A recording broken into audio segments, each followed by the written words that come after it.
Брати и сестри, поради това, че тази година празника на Светото Възкресение, много ви моля, запазете тишина. Запазете тишина. Поради това, че празника на Светото Възкресение, брати и сестри, е по-късничко тази година, затова виждаме, че неделите вървят обозначени след въздвижение, а днешната света неделя е 15-та неделя след неделя Петдесетница.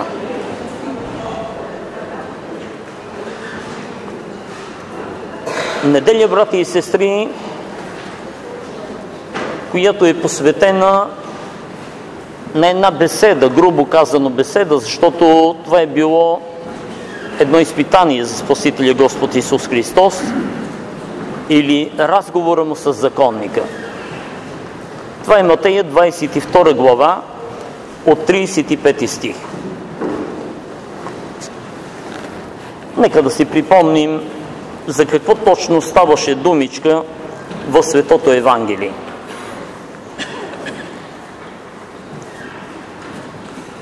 И един от тях, законник, изкушавайки го, попита и рече: Учителю, коя заповед е най-голяма в закона?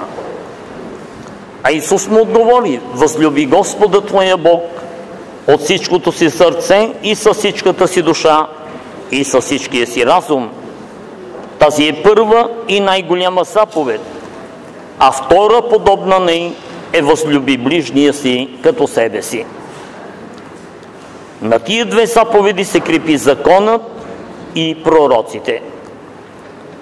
И когато фарисеите бяха събрани, Исус ги попита и рече: Какво мислите за Христа? Чий син е? Отговарят му Давидов.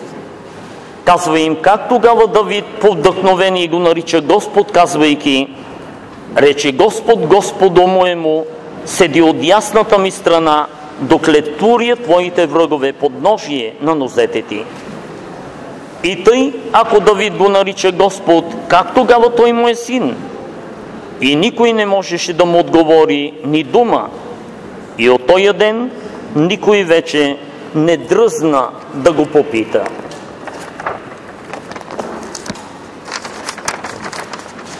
Аз много пъти съм поменавал, брати и сестри,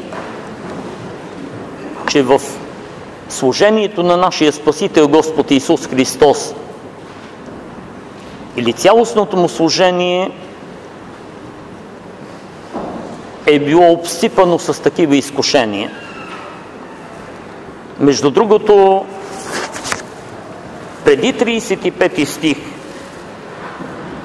Христос пак бива изкушаван от фарисеите.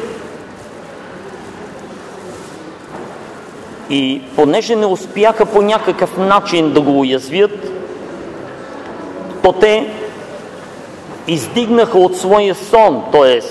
издигнаха от своето съсловие един човек законник, който да свърши мръсната работа, грубо казано. А кой е бил този законник? Законника в миналото, брати и сестри, е бил човек, перфектно знаеш Свещеното писание. Човек, който е присъствал в храма и ако е имал някакъв проблем относно тълкованието на Светото писание, той се е намесвал и е тълкувал Свещеното писание. От тук какво впечатление бихме придобили? Че фарисеите, като едно образовано съсловие в миналото, няма да издигнат между себе си някакъв посредствен човек, а ще изпратят пред Исуса най-знаещия, най-можещия, човека с абсолютният авторитет. И наистина точно така е станало. Законника поставя един капитален въпрос пред Спасителя Христос, считайки, че Господ Исус Христос ще изпадне в дилемата да търси най-важната заповед от Синайското законодателство, или това са 10 Божии заповеди. Затова той го пита: Учителю, коя е най-важната заповед? Виждаме от Светото Евангелие, брати и сестри, колко добре отговаря Спасителя Христос. Но запитвали ли сме се, защото много пъти сме чували този текст от Светото Евангелие, тази случка, която се е случила? Запитвали ли сме се, брати и сестри, на какво е продукт отговор на нашия Спасител Христос? Да, Спасителя е Синът Божий. Не можем изобщо да предположим, че Христос би изпаднал в дилемата. Тоест, ако каже първата, втората, третата или до 10-та заповед, избере някой от тях, то тогава щеше да се заформи един безмислен спор с фарисеите, а те точно това са търсили. Спор, в който, брати и сестри, те щяха да обвинят Спасителя Христос, че омаловажава останалите 9 заповеди. Но уверявам ви, отговор на нашия Спасител Господ Исус Христос се корени в Светото Писание. И Спасителя никога не би си позволил да излезе извън границите на Писанието, защото само и единствено по този път той можеше да обори своите опоненти за времето, както прави и с този законник.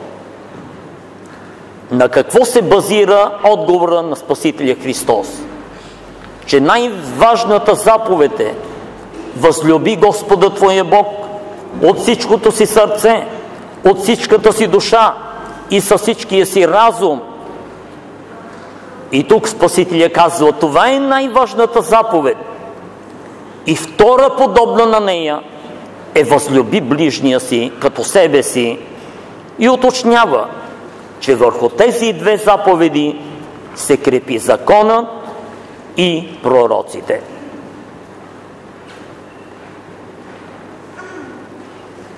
За какъв закон говори тук Спасителя Христос? Не за този човешкия закон, брати и сестри. Не за закона, върху който иудейското общество е устройвало своя живот. А тук Спасителят Христос има в предвид всемирният, божественият закон. Този закон, който не е валиден само за човешкото съсловие, за майката земя, но е валиден за цялостното материално божествено творение. Закона, който Бог постави и който вече хилядолетия, милиони и милиарди години е неизменен. Не само за планетата Земя, не само за Слънчевата система, защото самата ни Слънчева система, брати и сестри, е прашинка в Божествения всемир. Но той е категоричен за цялостното божествено творение.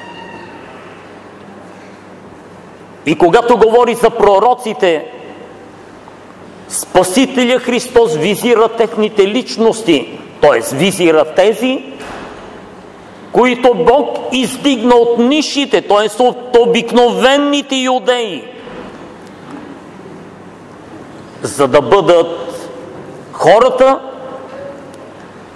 които ще огласят истините за този божествен закон и ще провокират човешкото мислене, човешкото съзнание към размисъл върху закона и върху неговото изпълнение.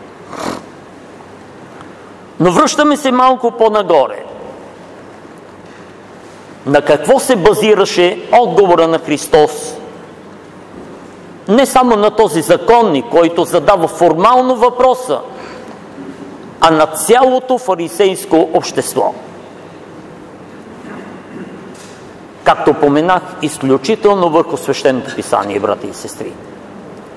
Вижте в книга Левит, 19 глава, 18 стих, какво се казва? Не отмъстявай и не бъди злобен против синовете на твоя народ, но обичай ближния като себе си. Аз съм Господ, Бог ваш.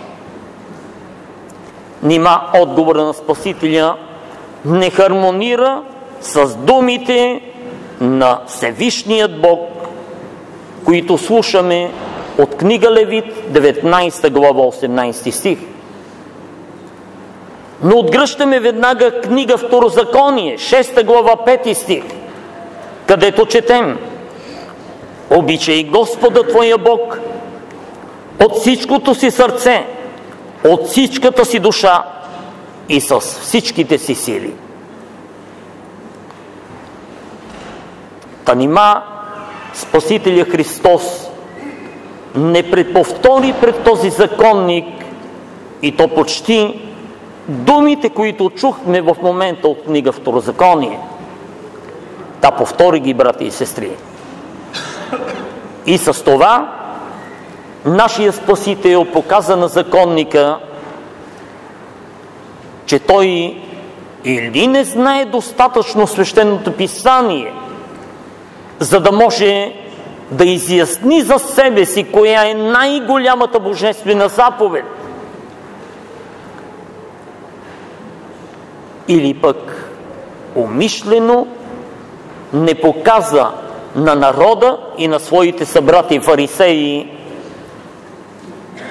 истината, която Бог влага в думичката закон.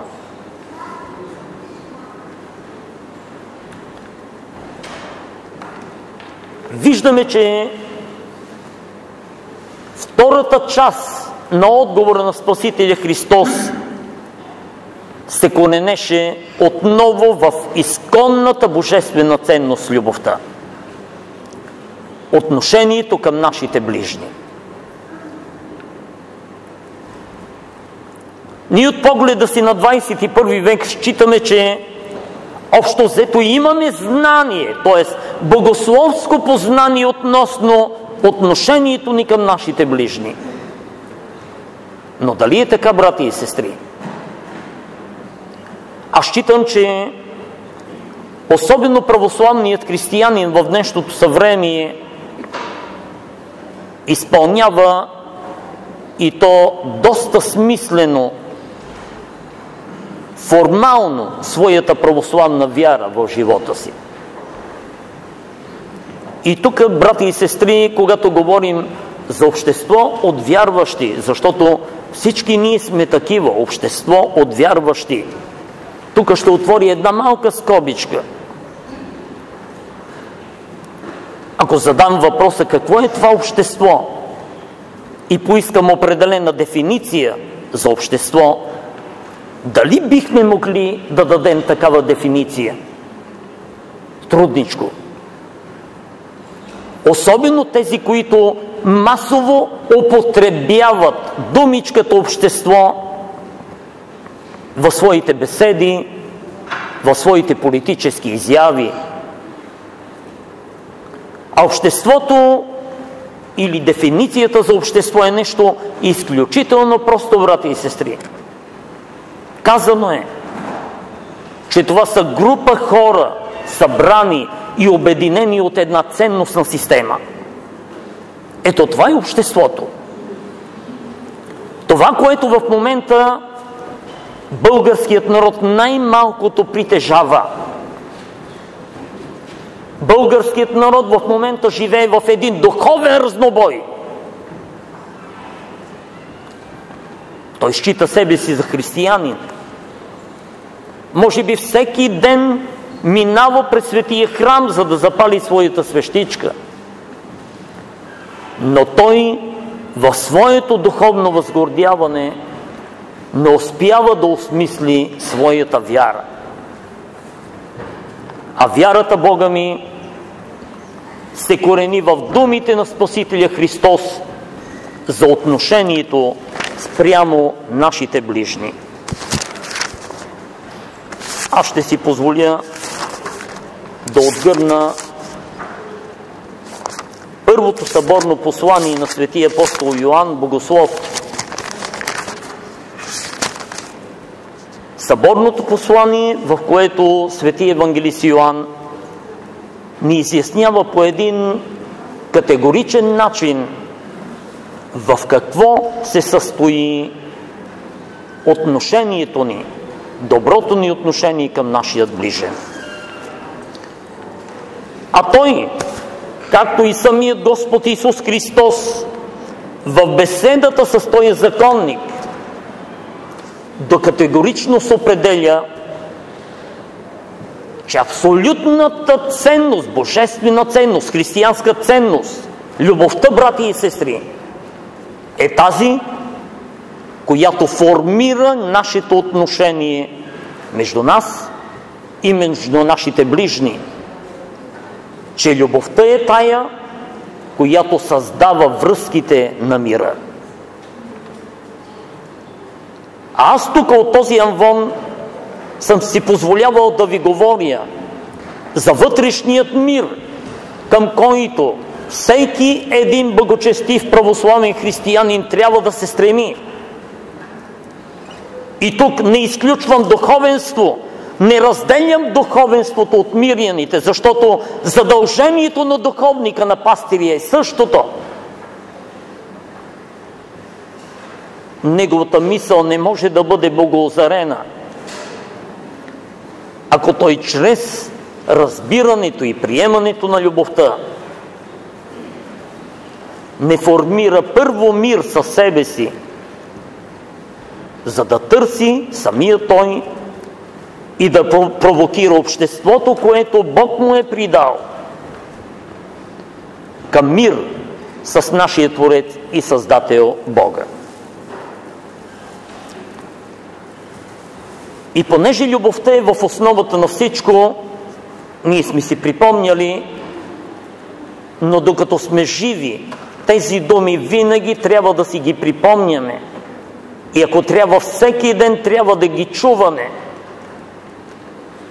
за да имаме вътрешното духовно основание.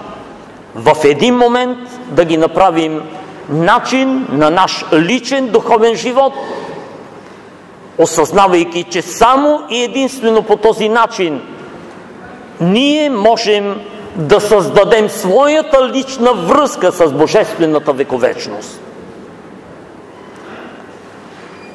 А в 3 глава на първото съборно послание свети евангелист Йоан пише: любовта познахме по това, че той положи за нас душата си.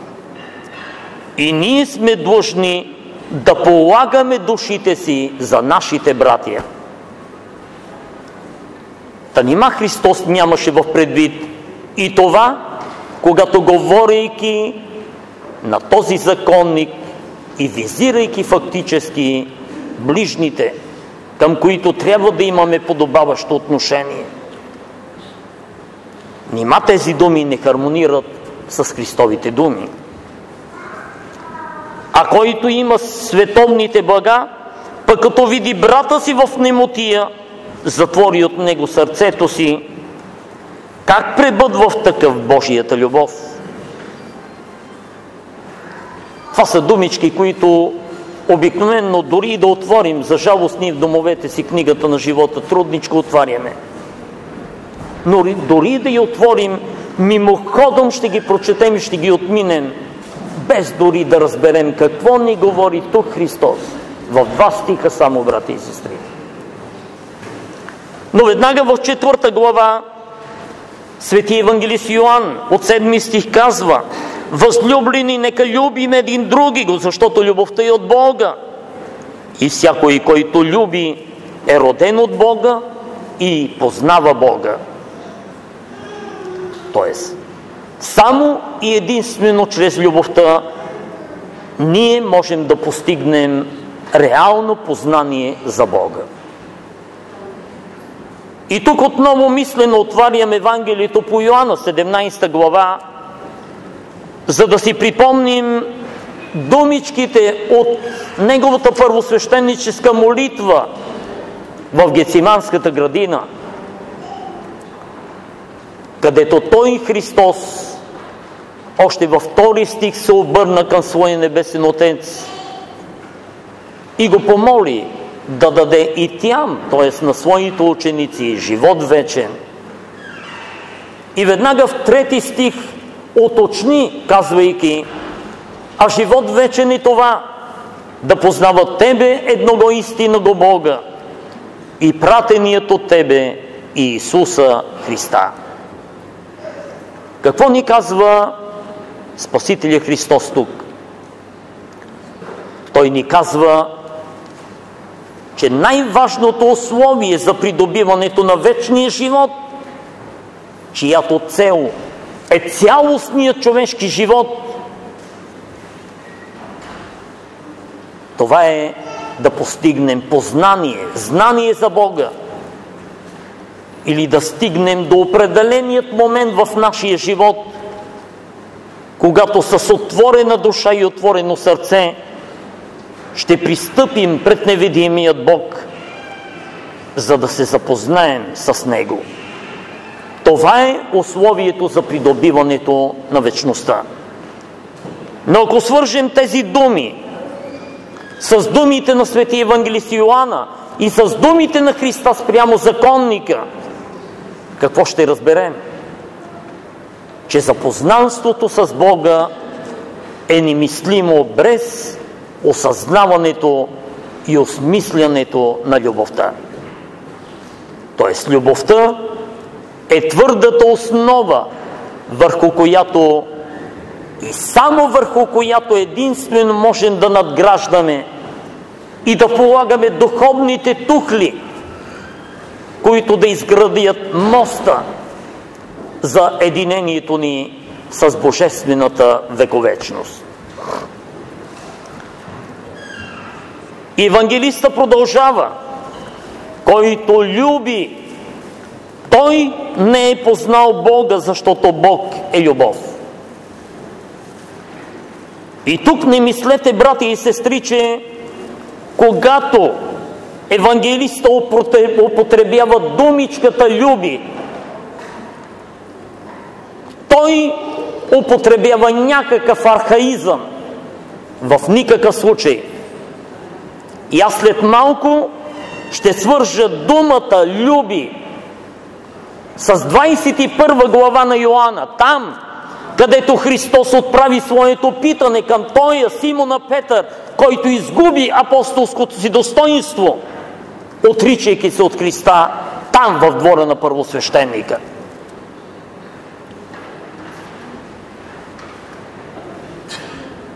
Тоест, от тук разбираме отново и отново, че любовта е в основата на духовният познавателен процес спрямо нашият небесен баща.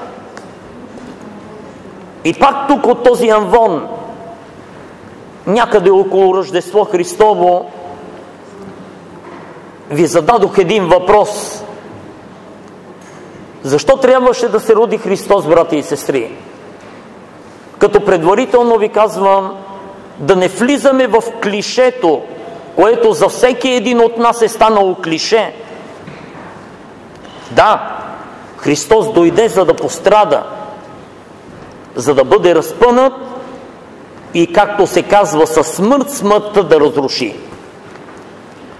Но за мен това е последицата.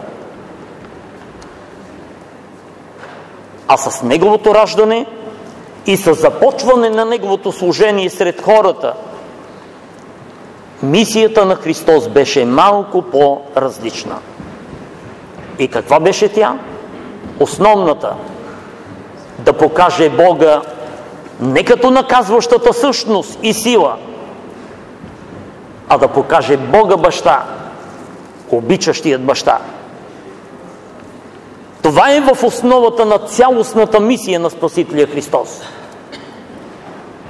И това е в основата на божествения промисъл за боговъплътяването на Сина Божий в човешка плът и образ, за да ни преподаде с човешка уста и божествена мисъл именно тая истина. Да можем да разбираме и да приемаме в крайна сметка Бога като наш баща. Това, което практически не правим, и това, което изявяваме вън от светия храм в живота си, казвайки: ама той Бог ще накаже тоя, защото направил това, или Бог ще накаже онзи, защото извършил еди какво си. И тук се питаме отново и отново: а може ли любовта да наказва? Любовта не наказва, брати и сестри. Любовта в образа на Отца може да вкара човека в схемата на определено изпитание в неговия живот, но не и безмислено да го наказва. Защото изпитанието е това, което може методически да претворява човешката духовна мисъл. И чрез изпитанието човека може да премине чрез познавателния процес за божествената любов и чрез запознанството със своя Творец и Създател Бога. Божията любов към нас в това се яви, дето Бог проводи света своя единороден Син, за да бъдем живи чрез Него. И се питаме: как можем да бъдем живи чрез Христа? И дали този законника не осъзнаваше на основата на Светото Писание как може да придобие вечния живот? Както се чудеше и тази самарянката при Якововия кладенец, когато той й каза: ела при мене и ще ти дам жива вода, от която нивга няма да ожаднееш. Та нали и тези думи Христови се пресичат отново през любовта, защото живата вода, живото Слово е продукт и на живата, осмислена любов в Христа. А нали самият Христос, като неразделна част от Твореца и Създателя Бог, е абсолютната любов? И за това и евангелиста казва, че Бог е любов. Бог никой никога не е видял. Ако любим един други го, Бог пребъдва в нас и любовта му е съвършенна у нас. И тук, в 20 стих, да направим отново едно сравнение, където евангелиста казва: който каже любя Бога, а мрази брата си, лъжец е.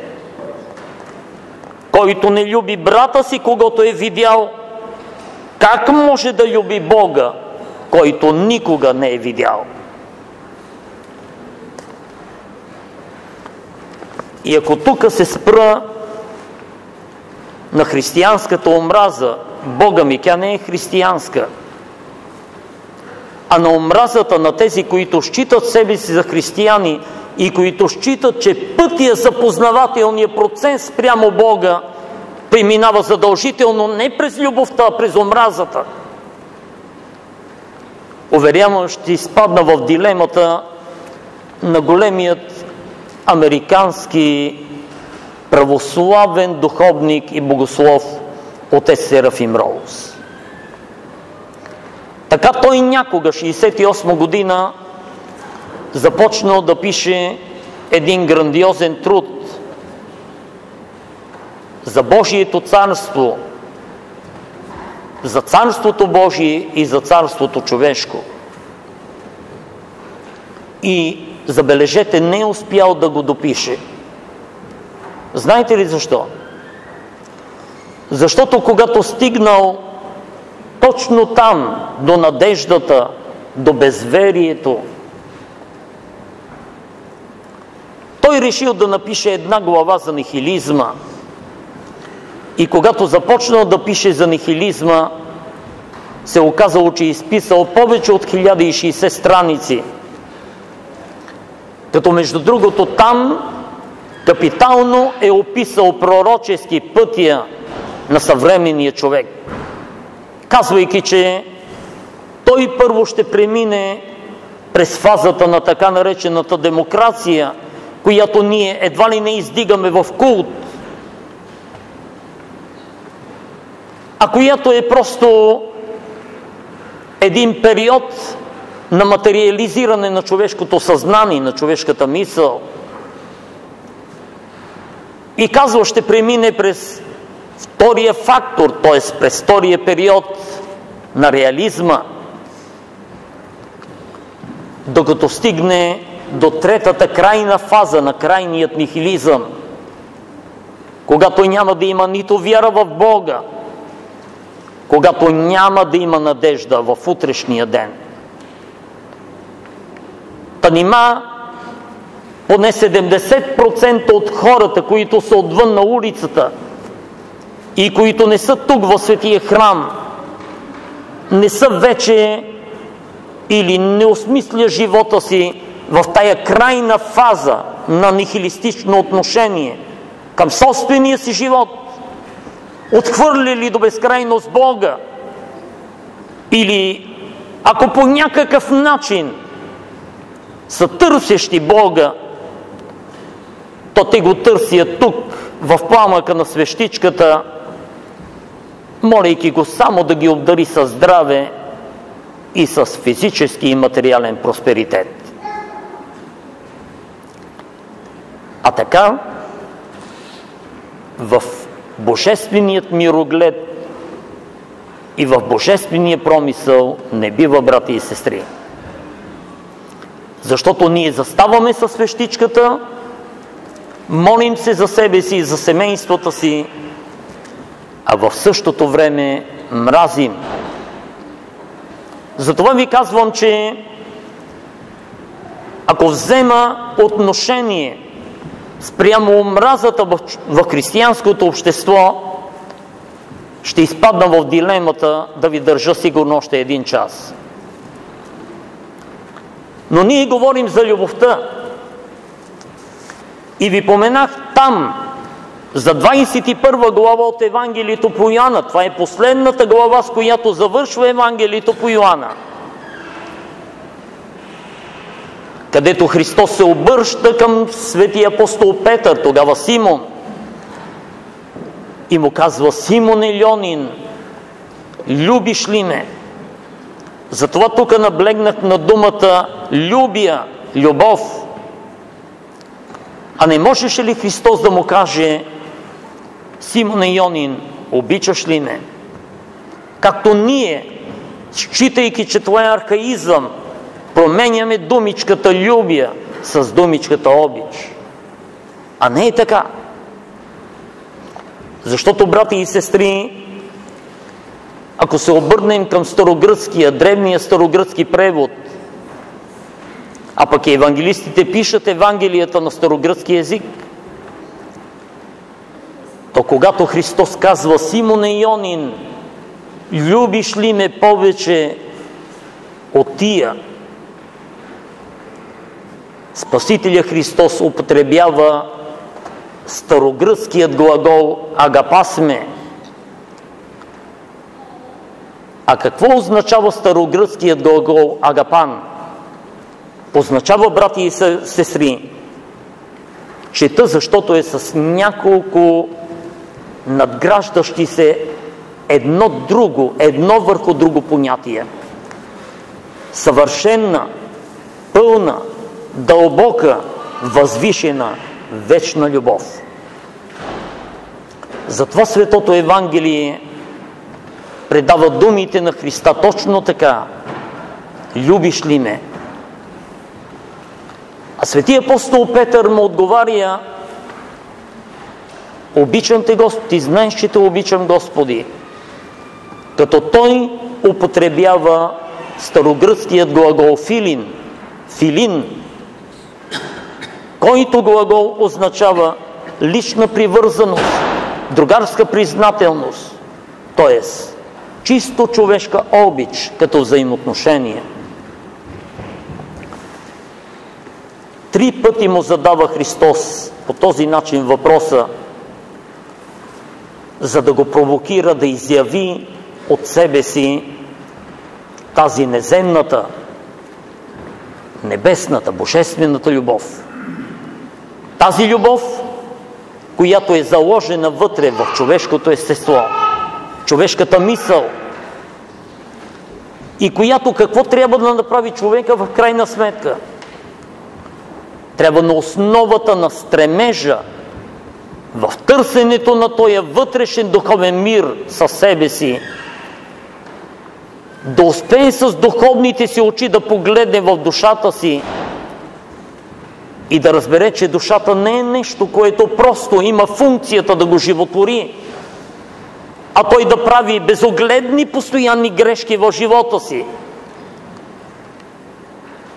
А душата е любовта, защото тя е частица от Бога, дихание Божие. А след като Бог е любов, можем само да предположим на основата на логичния размисъл, че Той е отделил частица и продължава да отделя частици от себе си, да ни оживотворява нас, да оживотворява нашите деца, вашите внуци. По този начин, вграждайки любовта в тях, Той желае в един момент да преоткрием тази любов и тя да стане основа и начатък на нов живот, водещ ни към лоното на Неговата необятност. Ето това, брати и сестри, и за това ни говори днес Христос. Или впрочем, това искаше да каже на този законник, показвайки му, че той може грубо да борави със свещеното писание.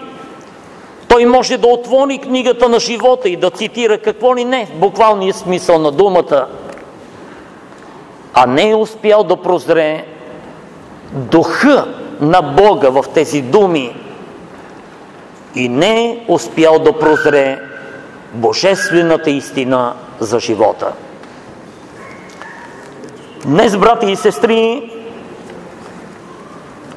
празнуваме и паметта на свети свещеномъченик Харалампий. Не зная откъде се е наложило това голямо човешко чувство и голям стремеж към паметта на този свещеномъченик за Светата ни църква.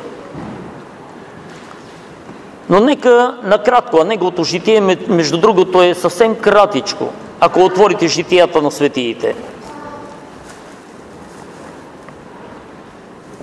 Ако свети свещеномъченик Харалампий беше живял след 313 година, брати и сестри, може би сега нямаше да го поменаваме тук.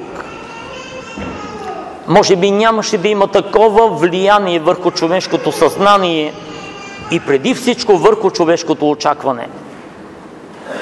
Защото нашето очакване спрямо неговото молитвено ходатайство и застъпничество е изключително голямо.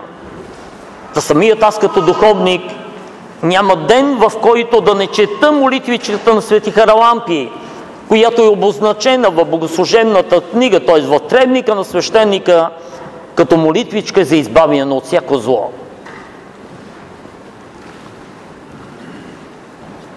Но тази грандиозна духовна личност е живяла в началните времена на християнството. Тогава, когато християнството е било гонена религия.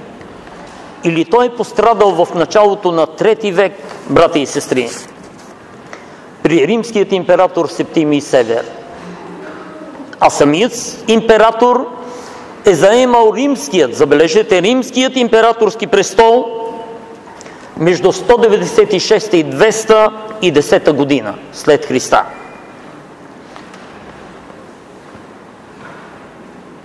информацията, която имаме за живота на свети свещеномъченик Харалампи, е изключително малка.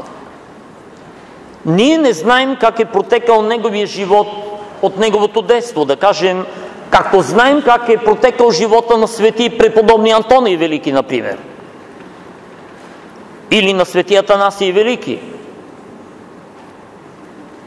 Но неговото житиеописание ни дава информация, че по времето на царуването на Септимий Север той е бил епископ в град Магнезия, област Тесалия.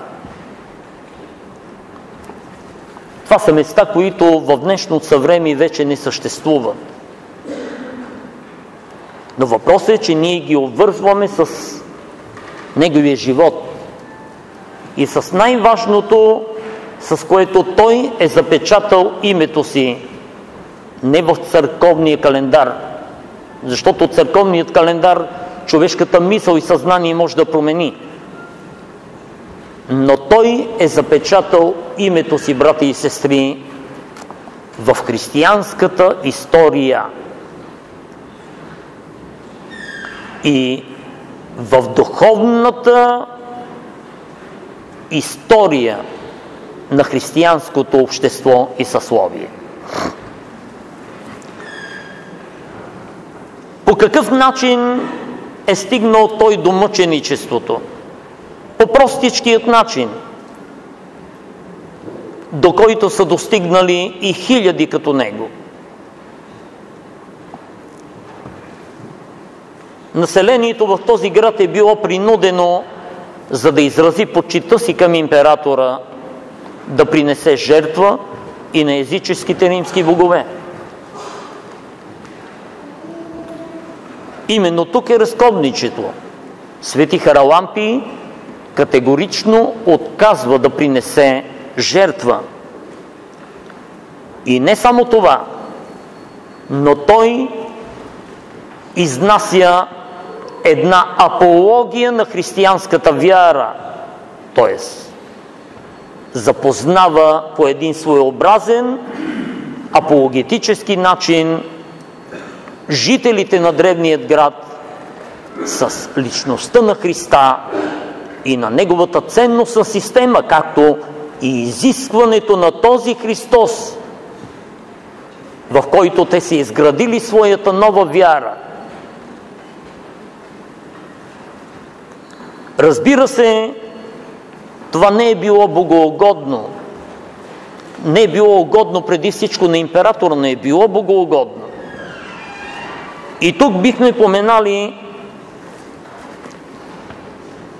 че той бива хванат, съден и подложен на изключителни мъчения и страдания.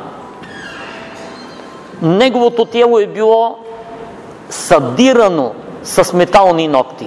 И забележете, тогава, когато са стържили и са наранявали тялото му, той не само, че не е роптаел, а се е обръщал с молитва, казвайки: деца, обръщайки се към своите мъчители, благодаря ви, дето като стържете вехтото ми тяло, обновявате моя дух, който желае да се облече в нов вечен живот.